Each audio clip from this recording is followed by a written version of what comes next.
Nauwi sa engkwentro ang pagsisilbisana ng warrant of arrest ng mga pulis sa Sitio Masug, Barangay Disimungal, Nagtipunan, Quirino, alas 9:30 ng gabi nung Sabado, May 2. Ito'y matapos manlaban ang kanilang aarestuhing suspect. Ayon sa Quirino Police Provincial Office, nahaharap ang suspect sa kasong other light threats sa ilalim ng Article 285 ng Revised Penal Code.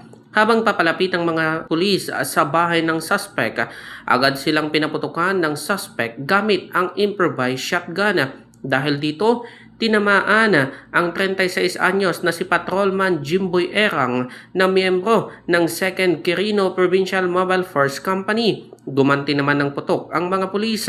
Gayunman, nagawang makatakas ng suspect kasama ang isang hindi pa nakikilalang individual. Agad namang nilapatan ng paunang lunas ang sugatang pulis sa barangay hall bago isinugod sa Madela District Hospital at kalaunan ay inilipat sa Santiago Integrated Medical Center para sa mas masusing gamutan. Hindi naman nagtagal sa pagtatago ang suspect.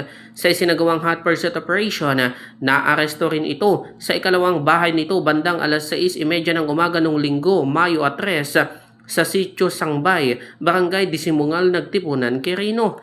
Napagalamang may tama rin ito ng bala sa kaliwang bahagi ng dibdib na kanyang natamo nang makipagbarilan ito sa mga pulis.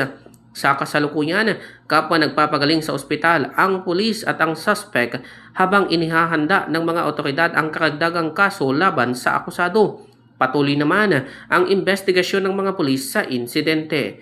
Samantala, ginawaran ng medalya si Patrolman Erang habang siya ay nasa pagamutan. Mismong si Police Regional Office 2 Acting Regional Director Police Brigadier General Mariano Rodriguez ang nagsabit ng medalya sa pulis. Sa Zargalasi, RNG News.